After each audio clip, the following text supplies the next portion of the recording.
தந்தையை எழுந்திருங்கள் தந்தையே, தந்தையை மீண்டும் பாருங்கள். என்னால் தங்களை இவ்வாறு காண இயலவில்லை தந்தையே. தந்தையை எழுந்திருங்கள். தந்தையே எழுந்திருங்கள் தந்தையே.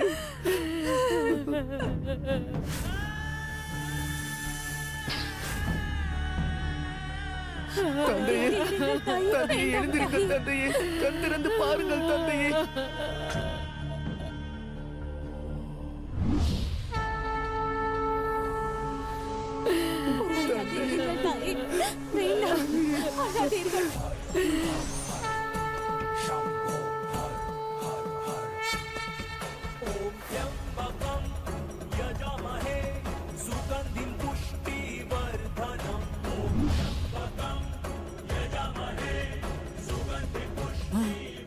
தந்தை உயிருடன் இருக்கிறார். தந்தை உயிர்த்து எழுந்து விட்டார். தந்தை வந்து விட்டார். தந்தை மீண்டும் வந்து விட்டார்.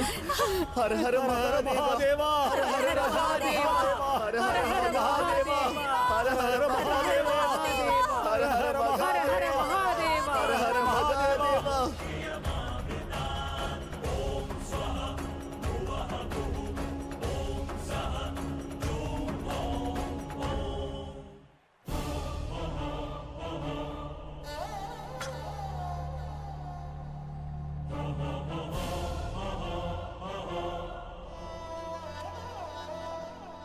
மகள் செய்த பாவங்களை தந்தை புண்ணியமாக மாற்றிவிட்டார். அற்புதமான லீலை இது மகாதேவா. என்னால் இப்பாவத்தினை போக்க இயலும் தேவி பார்வதி. ஆனால் மன்சா இப்பொழுது செய்யவிருக்கும் பாவத்தை நாம் தடுத்திட இயலாது. வன்மத்தில் தன்னைத்தானே வருத்திக் கொண்டிருப்பதை தடுக்க முடியாது. அவள் பருகுவது சமுத்திரத்தின் நஞ்சு. அந்நஞ்சினை சர்ப்பங்களுக்கும் பகிர்கிறாள்.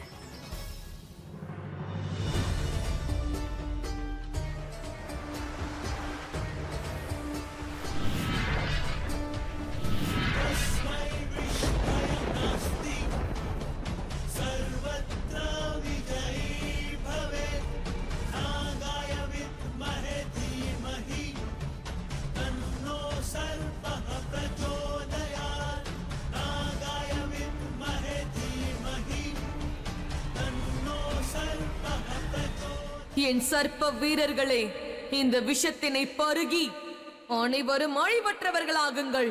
அனைவரும் அழிவற்றவர்களாகுங்கள்.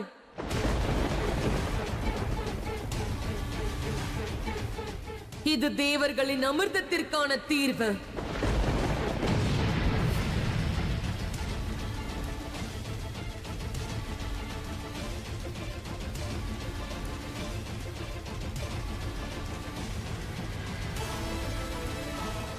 வேண்டாம் மன்சா, அவ்வாறு செய்யாதே.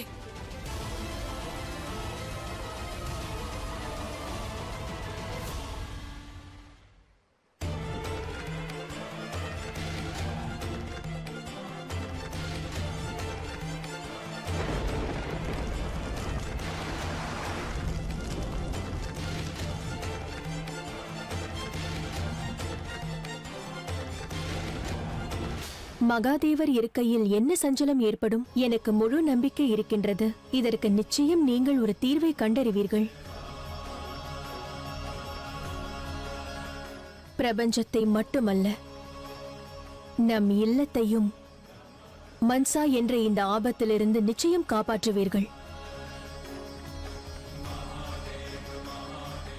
மன்சாவின் இந்த நஞ்சினை மனதில் உள்ள அமிர்தத்தை கொண்டு சரி செய்ய எவரேனும் ஒருவர் இருப்பார்.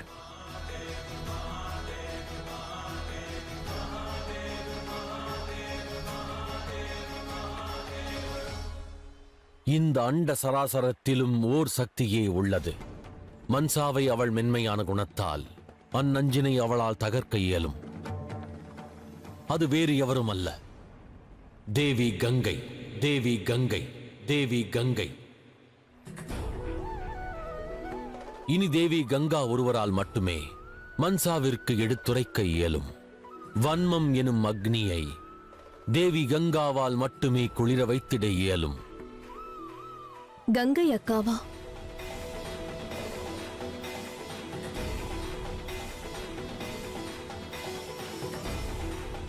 தேவி கங்கா, தேவி கங்கா, தேவி கங்கா.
வணங்குகிறேன் மகாதேவா.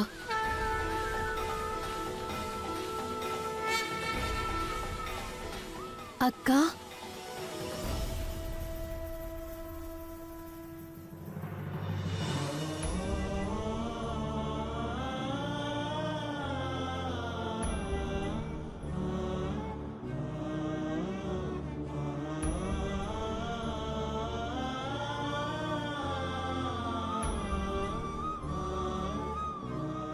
கூறுங்கள் மகாதேவா, எதற்காக தாங்கள் என்னை அழைத்தீர்கள்? தேவி கங்கா, குரோதத்தினால் மன்சா தனது மதி இழந்து அமிர்தத்தின் சீற்றத்தினை குறைத்திட நஞ்சை பருகியிருக்கிறாள். தங்களுக்குள் இருக்கும் புனிதத்தன்மை மற்றும் குழுமையால் மட்டும் மன்சா பருகிய நஞ்சை முறியடித்திட இயலும். தயை கூர்ந்து தாங்கள் பிரபஞ்சத்தை காத்திடுங்கள். அக்கா, மன்சாவிற்கு எடுத்துரையுங்கள். அவள் மனதில் உள்ள குரோதத்தை போக்கி தாங்கள் அவளுக்கு நிம்மதியை தாருங்கள். அவள் மனதில் இருக்கும் அனைத்து வினாவிற்கும் பதில் அளியுங்கள்.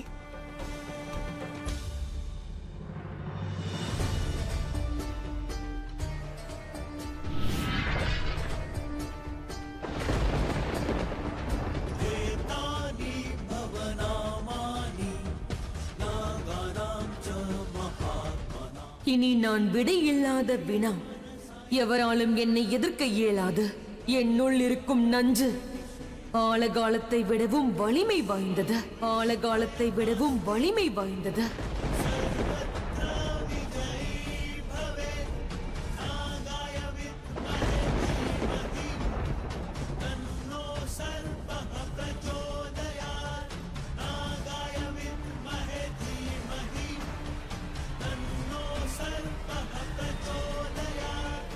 எச்சரிக்கிறேன் தேவர்களே, எச்சரிக்கிறேன் தேவர்களே, எச்சரிக்கிறேன் தேவர்களே. எந்த அமிர்தம் தங்களது பலமாக இருந்ததோ அந்த அமிர்தமே தங்களுக்கு பலவீனமாக போகிறது. நான் மற்றும் எனது சர்ப்பங்களின் சேனை கொடிய விஷத்தன்மை கொண்டவர்களாகிவிட்டோம். எங்களது விஷத்தை கொண்டு எவரை வேண்டுமானாலும் மயங்க வைக்க இயலும். அது மும்மூர்த்தியராயினும் சரி, மும்மூர்த்தியராயினும் சரி, மும்மூர்த்தியராயினும் சரி.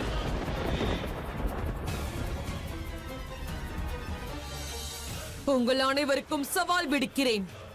இனி தேவர்கள் எவராயினும் இந்த மன்சாவின் விருப்பத்திற்கு இடையூறாக நின்றால் பிறகு அமிர்தம் பருகியவர்களாயினும் அவர்களை விட்டு வைக்க மாட்டேன்.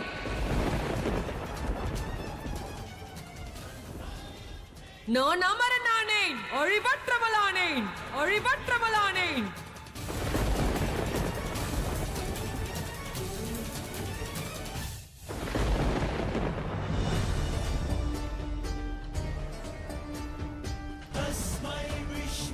மன்சா தேவி, மன்சா தேவி, மன்சா தேவி, மன்சா தேவி, மன்சா தேவி.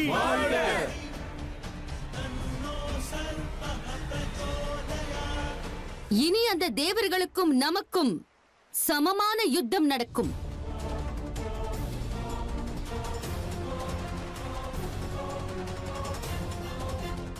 என்னை மன்னியுங்கள் சமுத்திர அரசரே. தேவி, பாவத்தின் எல்லையை தாங்கள் மீறும்போது மகாதேவரே உங்களுக்கு தண்டனை வழங்குவார்.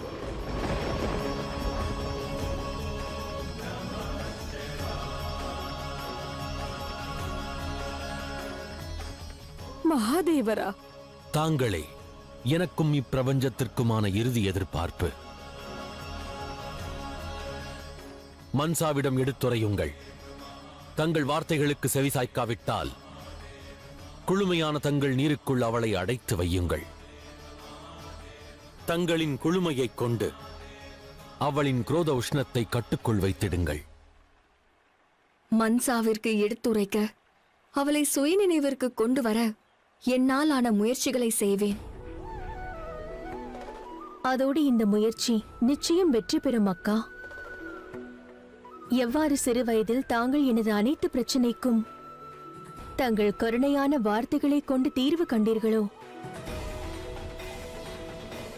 அவ்வாறே மன்சாவின் மனவேதனைக்கும் தீர்வு காண்பீர்கள். எனக்கு அந்த நம்பிக்கை இருக்கிறது. வெற்றியுடன் தாங்கள் கைலாயம் திரும்புங்கள் அக்கா.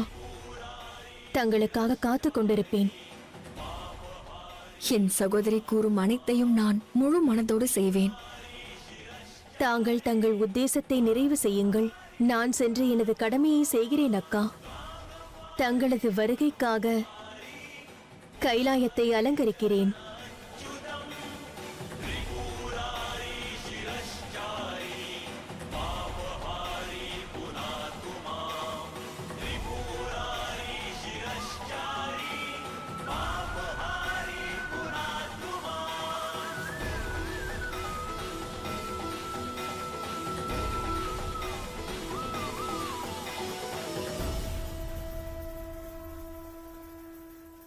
நாராயண நாராயணா. இனி தேவி கங்கையின் புனிதத் தன்மை தேவி மன்சாவின் விஷத்தன்மையை முறியடிக்கும் மிக அற்புதமான திட்டத்தை தீட்டியிருக்கிறார் மகாதேவர். என்ன நாராயணா? சக்தியினால் மட்டுமல்ல, யுக்தியிலும் அவர் கை தேர்ந்தவர். ஆகையால் தான் மகாதேவர் இப்பிரபஞ்சத்தின் சிவனாகிறார். எந்த காரியத்தை எவரை கொண்டு செய்ய வேண்டும் என்பதை பற்றி எல்லாம் நமது மகாதேவருக்கு நன்றாக தெரியும்.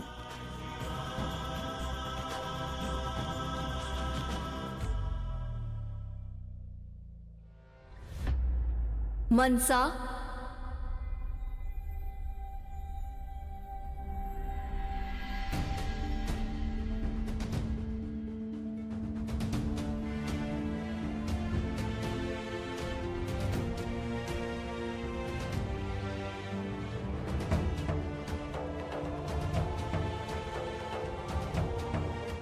நான் கங்கை உன்னிடம் உரையாட வந்திருக்கிறேன்.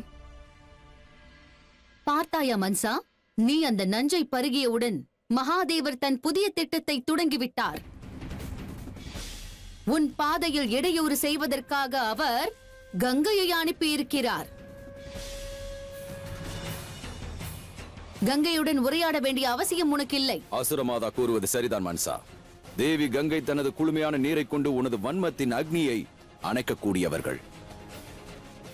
உன் விஷ வீரியத்தை இவர்களது புனிதத்தன்மை முறித்துவிட வாய்ப்பிருக்கிறது. ஆகையால் நாம் புறப்படலாம். மன்சா, ஆயுதம் ஏந்திதான் யுத்தம் புரிவாள், புறமுதுகு காட்டி ஓட மாட்டாள் என்று நான் உண்மையை அறிந்தேனோ அன்று முதல் சிவனுக்கு எதிரான வன்மத்தை மனதில் தீப்பொறியாக அல்ல, எரிமலையை போல் வளர்த்து வைத்திருக்கிறேன். இது சிவனின் தந்திரம் என்றால் நான் அதை எதிர்கொள்வேன். யாரால் என்னை வீழ்த்த முடியும் என்று பார்க்கிறேன். இந்த யுத்தத்தில் வெல்வது கங்கையின் புனித தன்மையா இல்லை மன்சாவின் விரோதமா என்று பார்க்கலாம்.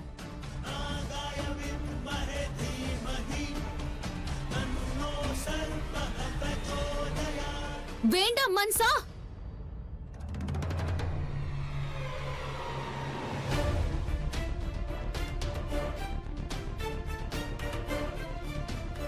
மகாதேவரின் பாதையில் குறுக்கிட வேண்டாம் அசுர மாதாதித்தி. அவள் செல்லட்டும்.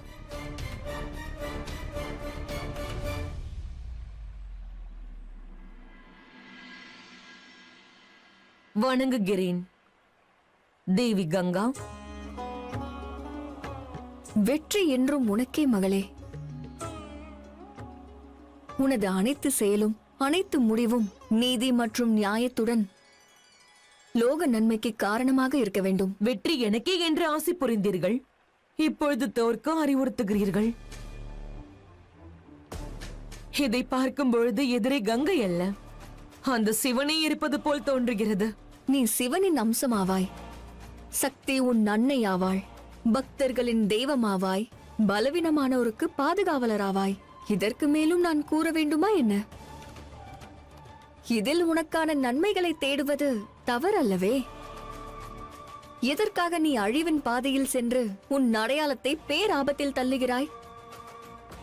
உனது தந்தை படைப்பு மற்றும் சமநிலையின் தந்தை ஆவார். பிறகு எதற்கு நீ அழிவின் பாதையில் சென்று சமநிலையை சீர்குலைக்கிறாய்? இப்பிரபஞ்சத்தை பொறுத்தவரை சிவனின் மகளாக இருப்பது உண்மையில் பெருமை கொள்ள வேண்டிய விஷயம்.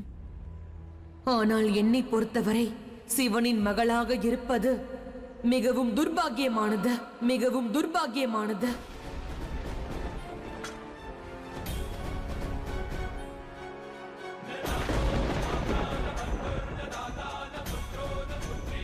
நான் அவரது அம்சம் என்பதை ஏற்கிறேன், ஆனால் என்றும் அவர் என் விரோதி மட்டுமே.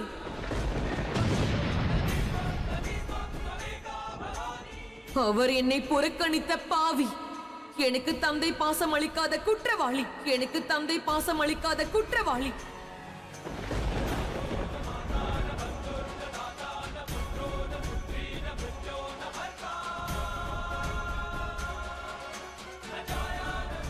அது மட்டுமல்ல தேவி, என் அழிவை பொறுத்தவரை இப்பொழுது அதை பற்றி சிந்திக்க வேண்டிய அவசியம் எனக்கில்லை. பொறுத்திருந்து பாருங்கள் யார் யாரை அழிக்கிறார்கள் என்று. மன்சாவா அல்லது அந்த சிவன் மற்றும் சக்தியுமா?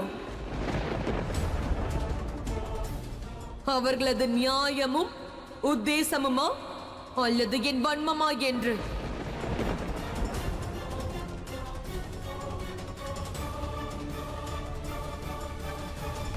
இந்த நதிக்கரையில் நான் உன்னை மீண்டும் சந்திக்கிறேன். ஏனென்றால் நீ உனது அன்னையுடன் சிறு வயதில் இந்த நதிக்கரையில் விளையாடிக் கொண்டிருந்தாய்.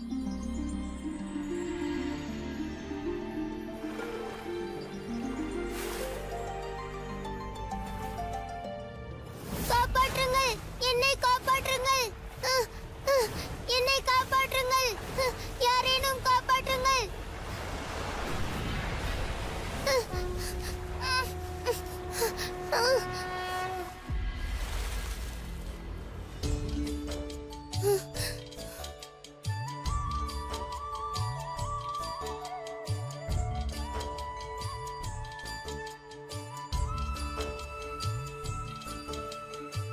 பல வருடங்களுக்கு முன்பே நாம் அறிமுகமானோம்.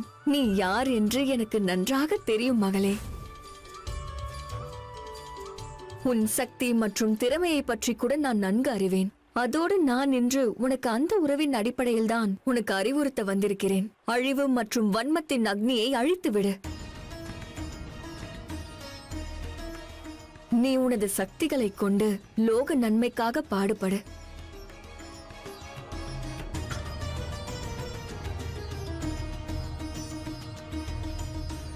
லோக நன்மைக்காகவா? தங்களைப் போல் மாற வேண்டுமா?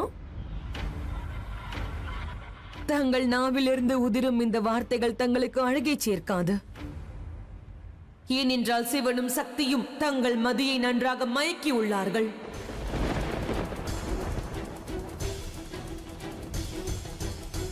தாங்கள் ஒன்றை மறந்து விட்டீர்கள். ஏனென்றால் அவர்களது சக்தி தங்களது அடையாளத்தையே அழித்து விட்டது.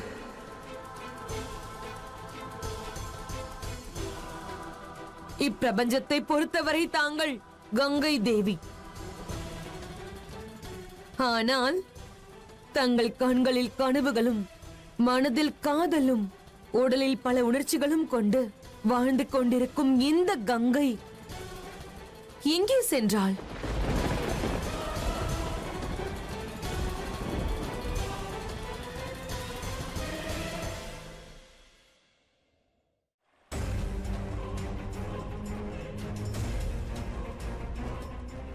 இந்த நீர் மிகவும் வேகமாக பாய்கிறது. இதை தாங்கள் என்னதான் ஒரு கையில் அடக்க நினைத்தாலும் அதை நம்மால் அடக்க இயலாது கங்கா. இங்கிருக்கும் இந்த நீரை போலவே தங்களது கனவுகளும் எவ்வாறு இதுவரை நிறைவேறவில்லையோ இனியும் அது நிறைவேறாமல் இருக்கப் போகிறது.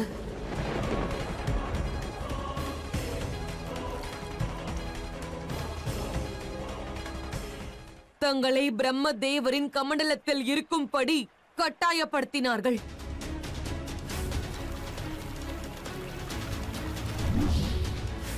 மகாதேவர் மகத்துவமானவராக மாற நினைத்த பொழுது தங்களை தனது ஜடா முடியில் அணிந்தார். பிறகு பூலோகத்தில் அலைந்து திரிய அனுமதித்தார்.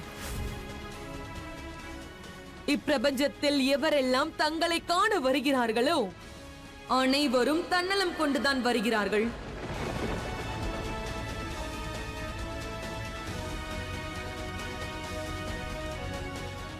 ஆனால் எவரேனும் தங்களை காதலிக்கிறார்களா தேவி கங்கா? என்னிடம் என் அன்னை இருக்கிறார்கள். ஆனால் தங்களிடம் அன்பு காட்டுவதற்கு எவரும் இல்லை.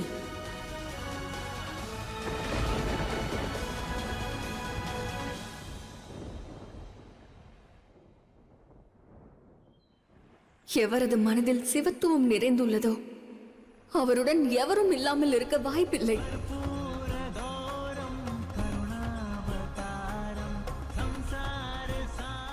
ஒரு முறை, ஒரே ஒரு முறை மனதில் உள்ள வன்மத்தை மறந்து சிவத்துவத்தை உணர முயற்சி செய். சிவனை ஏற்றுக்கொள்ள முயற்சி செய். பிறகு உனக்கு புரியும். எவருக்கு சிவன் கிடைக்கிறாரோ அவருக்கு வேறு எதுவும் தேவையில்லை. அவ்வாறென்றால் தங்களுக்கு அனைத்தும் கிட்டிருக்க வேண்டுமே அல்லவா தேவி கங்கா?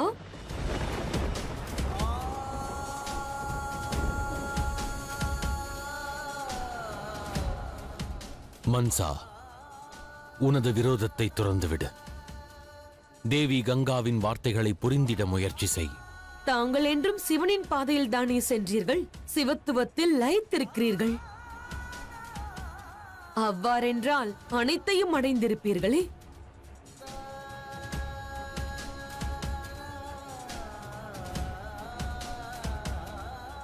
நிச்சயமாக அனைத்தையும் அடைந்திருக்கிறேன். இன்பம், மன நிம்மதி, மரியாதை. இதை என்னிடம் கூறுகிறீர்களா அல்லது தங்களுக்கே கூறிக்கொள்கிறீர்களா?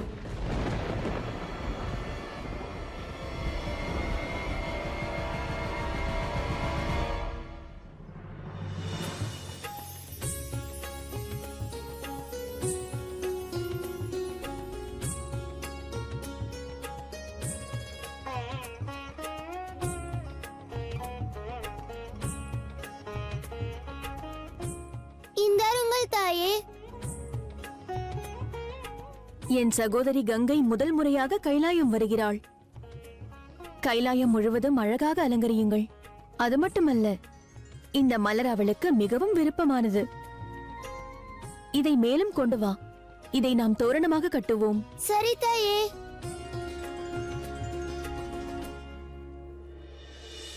அது இருக்கட்டும் தேவி கங்கா. தாங்கள் சிவனை காதலித்தீர்கள் அல்லவா? காதலித்தீர்கள் அல்லவா? காதலித்தீர்கள் அல்லவா?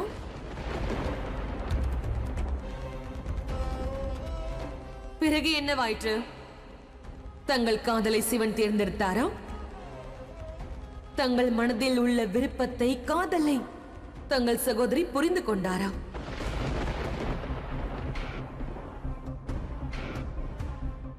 இல்லை, அவர்கள் இருவரும் தங்களை ஏமாற்றினார்கள்.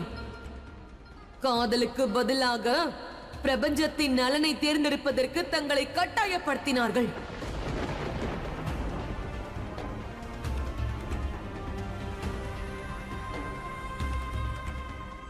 அதோடு தாங்கள் தங்களது காதலுக்காக, தங்களது சந்தோஷத்திற்காக போராடுவதற்கு பதிலாக தங்கள் அன்பை நிரூபிப்பதற்காக சென்று விட்டீர்கள். லோக நன்மையை செய்ய புறப்பட்டு விட்டீர்கள். பூலோகத்தில் மலைகளில் மோதி அலைந்து திரிந்தீர்கள். தங்கள் காதலனான தங்களுடைய மகாதேவர் தனது பார்வதியுடன் சேர்ந்து மகிழ்ச்சியாக இல்லறம் நடத்துகிறார். ஆனால் தங்களையும் தங்கள் மனதின் விருப்பத்தையும் மறந்துவிட்டார்.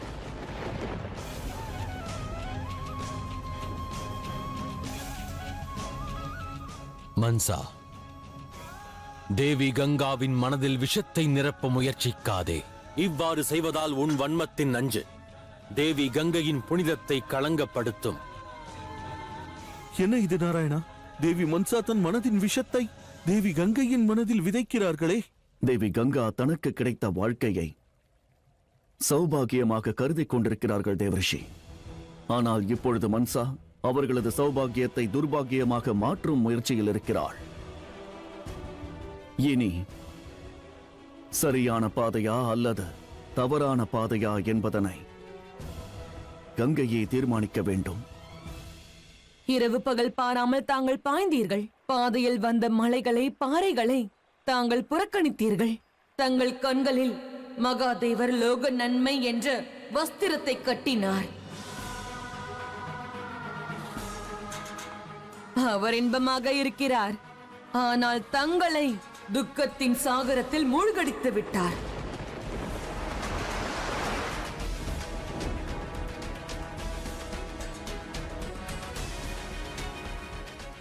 இப்பொழுது புரிந்தது மகாதேவருக்கு சாம்பல் ஏன் மிகவும் விருப்பம் என்று.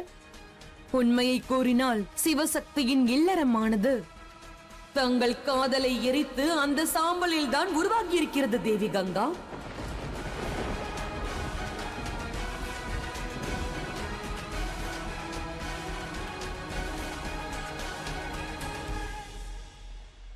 மகாதேவா, மன்சா அசுரர்களைப் போல் உரையாடுகிறாளே.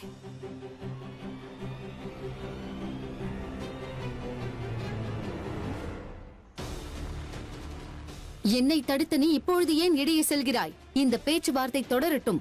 யார் வெல்கிறார் என்று பார்க்கலாம். எங்கள் அசுரர்களின் சித்தாந்தமா அல்லது மன்சாவின் உனது வளர்ப்பா என்று பொறுத்திருந்து பார்ப்போம். மன்சா, எது நடந்ததோ அதை நான் என் விதி என்று முழு மனதுடன் ஏற்றுக்கொண்டேன்.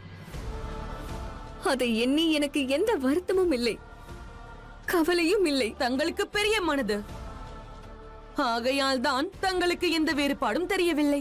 காதல் மற்றும் உரிமைக்கான இடத்தில் தாங்கள் நற்பெயரை தேர்ந்தெடுத்தீர்கள். ஆனால் நான் அவ்வாறு அல்ல. நான் சிவத்துவத்தை அல்ல, எனது பாதையை தேர்ந்தெடுத்தேன்.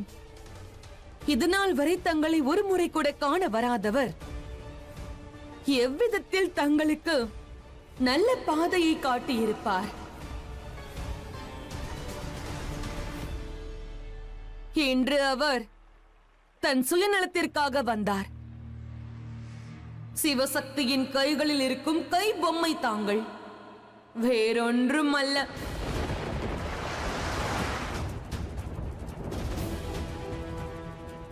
அவர்கள் சதுரங்க விளையாட்டில் சதுரங்க காய் தாங்கள், வேறு ஏதும் அல்ல, வேறு ஏதும் அல்ல, வேறு ஏதும் அல்ல.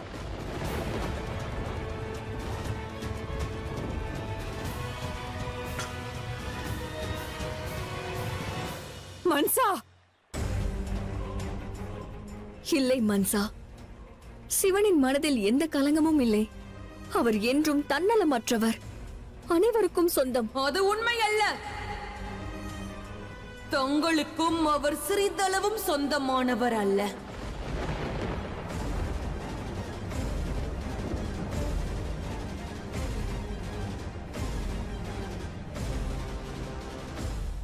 மன்சா, நீ இந்த விளையாட்டை துவங்காதே. நீ இந்த அக்னி மூட்டுவது தவறு. தேவி கங்கா, உங்களது குளுமையை கொண்டு மன்சாவின் மனதில் உள்ள அக்னியை சாந்தப்படுத்துங்கள். இந்த மன்சாவின் வன்மத்தின் அக்னியை எவராலும் சாந்தப்படுத்த இயலாது. தங்கள் சகோதரிக்காக தங்களது காதலை தாங்கள் தியாகம் செய்தீர்கள். ஆனால் அந்த சகோதரி தங்களை இன்று வரை இல்லத்திற்கு அழைக்கவில்லை.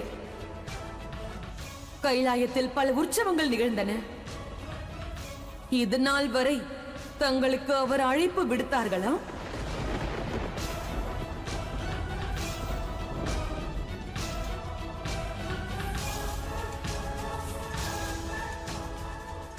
இல்லையே. ஒருவேளை தங்களுக்கு இந்த அநியாயம் சௌபாகியமாக தோன்றினால் அந்த சௌபாகியம் எனக்கு தேவையில்லை. தாங்கள் தங்கள் உரிமைக்காக போராடுவதை விடுத்து சிவனின் விருப்பத்தை நிறைவேற்ற துவங்கி விட்டீர்கள். ஏன்? பதில் கூறுங்கள்.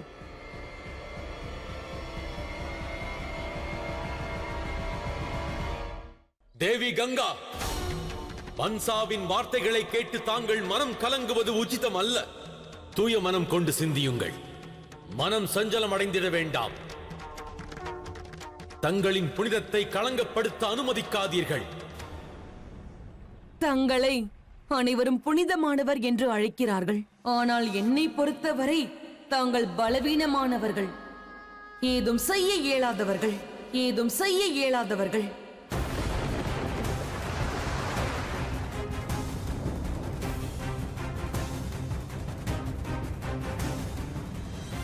தங்களைப் போல் நான் நாதியற்றவள் அல்ல. சிவசக்தியின் சூழ்ச்சிக்குள் என் நிலையிலும் நான் சிக்க மாட்டேன். நான் எனது உரிமைகளை பெறுவதற்கான அனைத்து முயற்சிகளையும் நிச்சயம் செய்வேன். தாங்கள் என்னை தடுக்க முயன்றால் தங்களது நீரில் என்னை மூழ்கடியுங்கள்.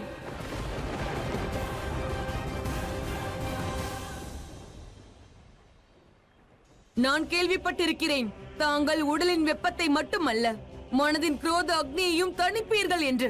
வாருங்கள், என் வன்மத்தின் அக்னியை உடனடியாக தணியுங்கள்.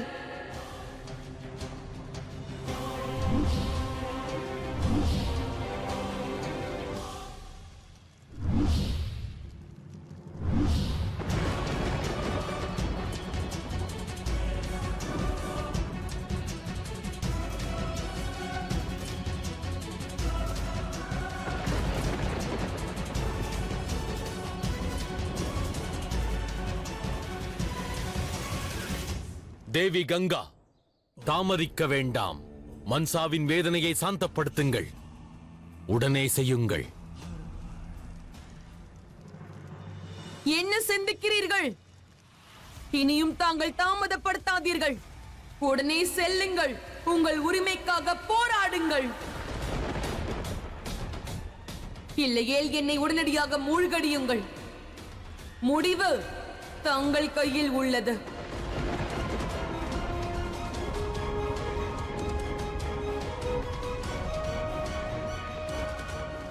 தேவி கங்கா, தாங்கள் களங்கமற்றவர், புனிதமானவர் என்று யாவரும் அறிவர். எவரது தீய எண்ணமாயினும் தங்கள் மனதை மாற்றுவது சாத்தியமல்ல.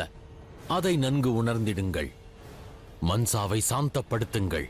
தாமதிக்காமல் உடனே அச்செயலாற்றுங்கள். தங்கள் பெருமையின் அத்தியாயத்தை மகாதேவரும் ஆதி சக்தியும் அவர்கள் விருப்பப்படி எழுதியிருக்கிறார்கள்.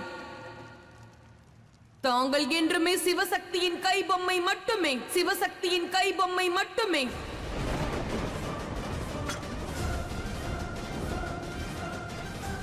மதிக்கெட்ட நிலையில் இருந்து வெளியே வாருங்கள். உண்மை என்னவென்பதை உணருங்கள். வேண்டாம் தேவி, அவள் வார்த்தைக்கு மயங்கிட வேண்டாம்.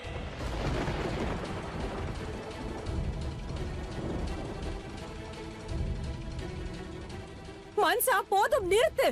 தேவி கங்கா, இனி முடிவு தங்களுடையது. ஆனால் முடிவெடுப்பதற்கு முன்பு நன்றாக சிந்தியுங்கள். தங்களை இங்கு அனுப்பி மகாதேவர் தங்களுக்கு மாபெரும் அநியாயத்தை செய்துள்ளார். எனது அதிகாரத்தை கோருவதற்கு தங்களை தடையாக அனுப்பியுள்ளார். இது அவர் செய்த சதி அல்லவா? இவ்வாறு செய்ததன் மூலம் அவர் ஒன்றை இன்று நிரூபித்து விட்டார். அதாவது தாங்களும் தங்கள் உரிமைக்காக போராடக்கூடாது என்று.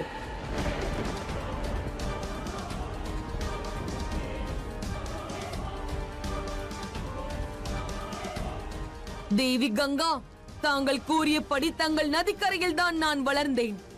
நம் இருவருக்கும் இடையே ஒரு உறவு உள்ளது. ஆகையால் நான் தங்களுடன் யுத்தம் புரிய மாட்டேன். நான் எனது நட்புறவை தங்களுக்கு தர விரும்புகிறேன். அப்பொழுதுதான் நாம் இருவரும் இணைந்து நமது உரிமைக்காக போராட இயலும்.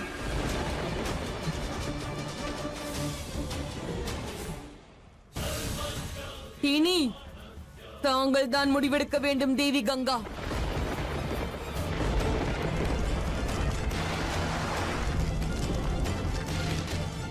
வேண்டாம் தேவி கங்கா, மன்சாவின் சூழ்ச்சி எனும் வலையில் சிக்க வேண்டாம்.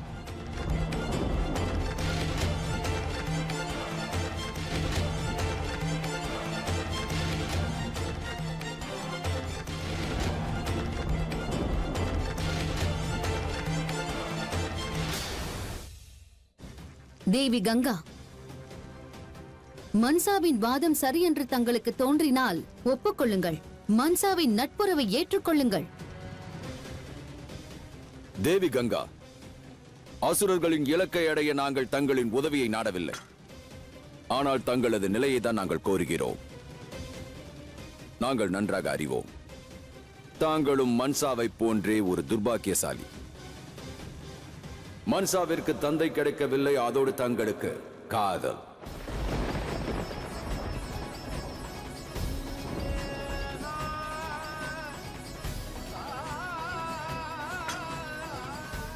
இருவரும் மகாதேவரால் வஞ்சிக்கப்பட்டவர்களே, அதை நாங்கள் நன்கு அறிவோம்.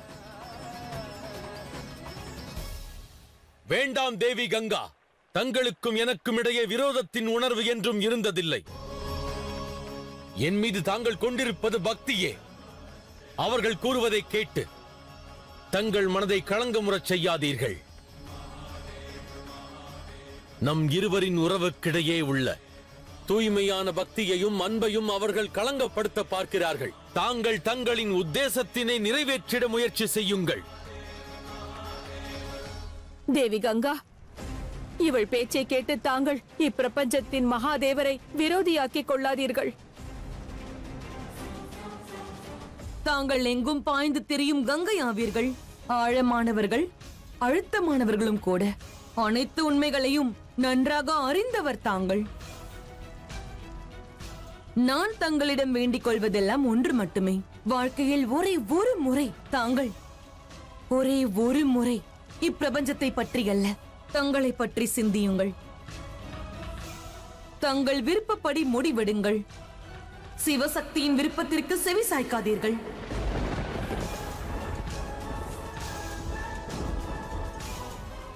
முடிவெடுக்கும் தருவாய் வந்துவிட்டது தேவி. பதில் கூறுங்கள், தங்களது முடிவு என்ன? எனது வன்மத்தின் அக்னியை அணைப்பீர்களா, அல்லது தங்கள் வன்மத்தின் அக்னிக்கு நெய் ஊற்றுவீர்களா?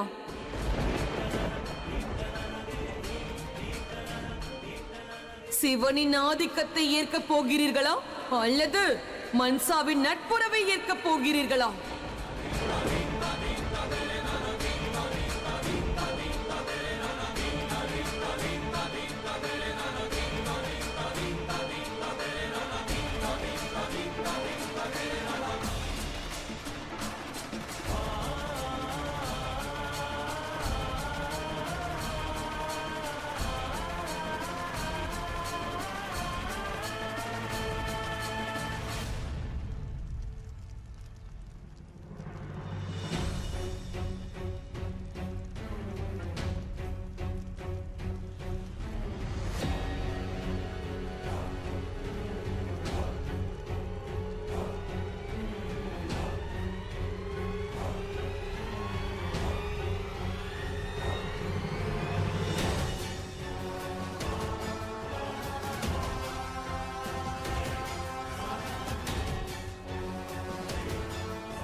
கோடான கோடி நன்றி மன்சா, கோடான கோடி நன்றி மன்சா. வேண்டாம் தேவி கங்கா,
பார்த்தாயா கதிரு? இன்று உனது சிந்தனை தோற்றது, எங்கள் சிந்தனை வென்றது. சிறு வயதில் இருந்து இவள் உனது வளர்ப்பில் தானே வளர்ந்தாள். இன்று அசுர குலத்தில் சேர்ந்து விட்டாள். அசுர குலத்தில் சேர்ந்து விட்டாள்.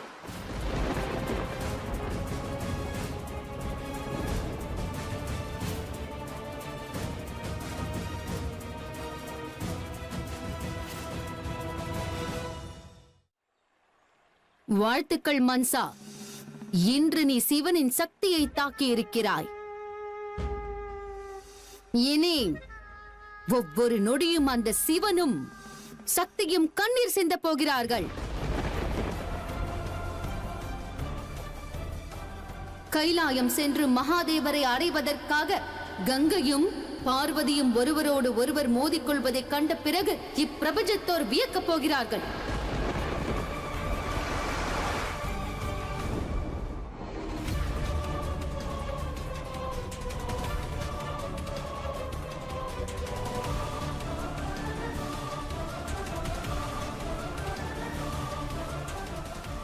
தாங்கள் இவ்வாறு செய்வீர்கள் என்று நான் கருதவில்லை.